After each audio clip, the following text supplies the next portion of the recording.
So it was announced today that Donald Trump is finally getting his state visit to the UK, and this comes nearly a year after he actually came here in 2018, and he was met by massive protests in London, so he generally stayed away from London. But I want to get into, first of all, before we start anything, what exactly is a state visit. So the BBC reporting, a state visit is a formal visit by a head of state and is normally at the invitation of the Queen, who acts on advice from the government. State visits are grand occasions, but they are not just ceremonial affairs. They have a political purpose and are used by the government of the day to further what they see as Britain's national interests. Once the location and dates are confirmed, the government, the visiting government, and the royal household will agree on a detailed schedule. So that's what it is in sort of like a ceremonial term. So let's get into what actually happens on a state visit. So the Queen acts as the official host for the duration of the trip, and visitors usually stay at either Buckingham Palace or Windsor Castle. There is usually a state banquet, and a visit to and speeches at the Houses of Parliament may be included. The Speaker of the House of the Commons is one of the three key holders to Westminster Hall, and such effectively holds a veto over who addresses Parliament. The Queen usually receives one or two heads of state a year. She has hosted 109 state visits since becoming the monarch in 1952. The last state visit to the UK was in 2017, when King Philip VI of Spain and his wife Queen Letizia stayed for 4 days. The official website of the Queen and the royal family is a full list of all state visits since then, including details on how the ceremonies unfold. So why is Donald Trump coming at this time of year? So the BBC also reports he will visit on the 3rd to the 5th of June, and the President and the First Lady will be guests of the Queen and attend a ceremony in Portsmouth to mark the 75th anniversary of the D-Day landings. He will also have official talks with the Prime Minister at Downing Street. Theresa May said that it's an opportunity to strengthen our already close relationships in areas such as trade, investment, security and defence, and to discuss how we build on these ties for years ahead. But the shadow foreign secretary, so if you don't understand UK politics, we have a shadow government, so the opposition party has like positions filled in case they have to take over quickly. So we have a foreign secretary and a shadow foreign secretary. So this lady, if Labour became the government in power, she would transition to the real foreign secretary. So she's Emily Thornberry, and she said, "It's beggars belief that on the very same day Donald Trump is threatening to veto a UN resolution against the use of rape as a war weapon, Theresa May is pressing ahead with her plans to honour him with a state visit to the UK." But the one nice silver lining in all of this, as some of you Americans in the comments have told me, one of your favourite people in the UK is John Bercow, who's the Speaker. And, you know, he always screams things like order and everything like that. And I know everyone likes him as a meme, but he said Donald Trump will not be addressing the House of Commons, which I think is very good. And I think Donald Trump would be so intimidated by that anyway. But I just wanted to, you know, because I make a lot of videos about a British perspective on American politics, but this is the chance for me to give a British perspective on the American president coming to this country. And I have some mixed feelings about it, and some mixed feelings towards the people who are so against it. But I also personally really don't want it to happen. So as you can probably tell from a lot of my videos, I really hate Donald Trump. You know, I find him disgusting as a human being, and he's just incredibly stupid, and too stupid to be holding, you know, the office of the most powerful man in the world. And it's just crazy how people take him seriously, and I hate things like state visits like this that make him seem more legitimate, especially the way he's attacked, for example, the Mayor of London and everything. We have a bigger Muslim community here in the UK and everything, so it seems kind of wrong that someone so horrible like that gets invited over. And I wish people in this country knew more about American politics, because everything Donald Trump has done, like the things at the border and everything, you know, locking up kids, and the ICE essentially acting as like a fascist sort of group going around throwing people out of the US who've lived there all their life and stuff just because they're born in a different country. It's so disgusting, and I can't believe we're actually honouring him with this visit. And, you know, talking about strengthening trade deals and stuff, it's insane Theresa May is relying on the US, because Donald Trump will not be reliable. You know, every time she says something about it, he contradicts her and goes against her, because he's really courting people like Boris Johnson, like Nigel Farage, and these right wingers. He really wants the support of them, so he's kind of working with them to undercut Theresa May and everything.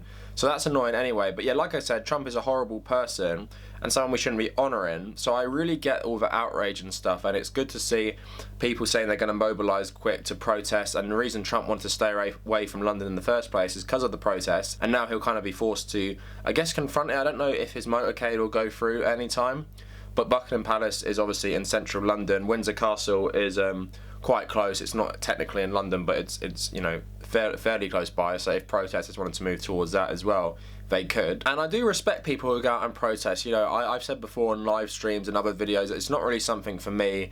I don't know if I really want to do stuff like that. I have more respect for the climate protests going on at the moment rather than something like this. And this is what really gets me about Donald Trump specifically.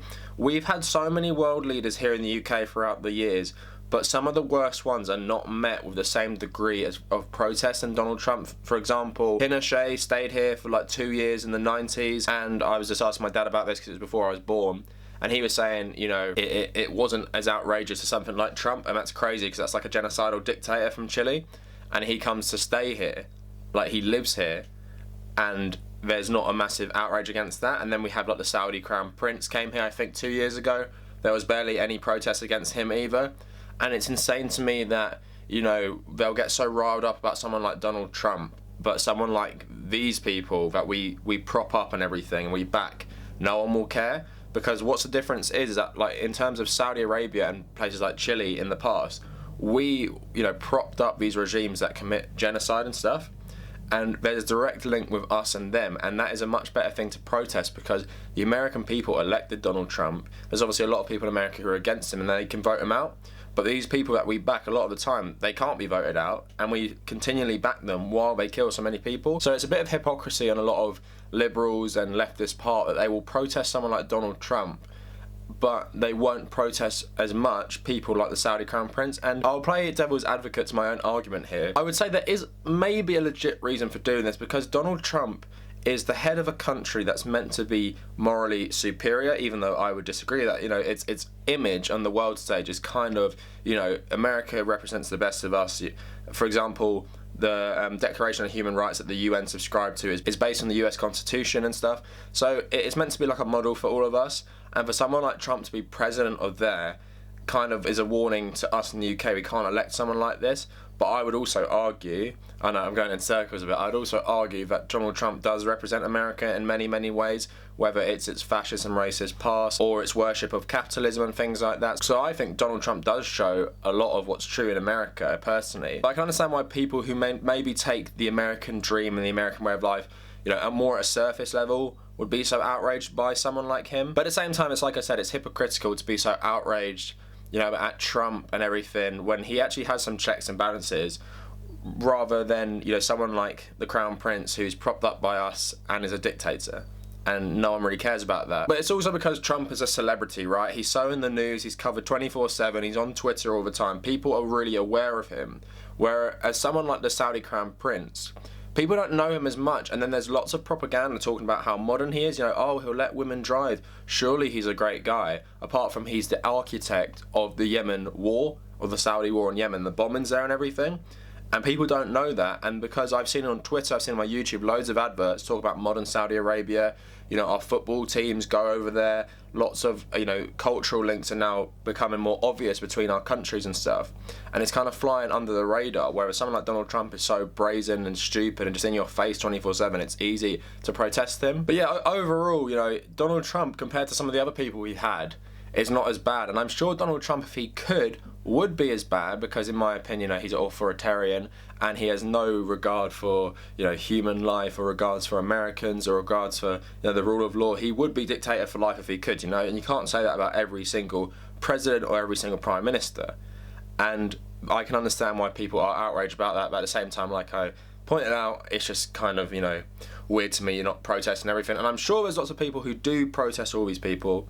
But you can see by the amount of people that go to the Trump protests and everything, it's not consistent. So anyway, if you're English, let me know your thoughts down in the comments. And if you're from America, let me know what you think of this state visit. Do you think the protesters are right to be so outraged about Trump? Or do you think it's a little hypocritical that there'll be so many people protesting Trump, but so little people protesting other figures that come over here who are arguably worse? So if you like this style of content, please leave a like and subscribe. If you want to find me on social media, follow me at The Kavernacle on both Instagram and Twitter. If you want to read some of what I've written about politics and films and everything, look at my WordPress, which is just The Kavernacle WordPress. And if you made it this far, thank you for watching.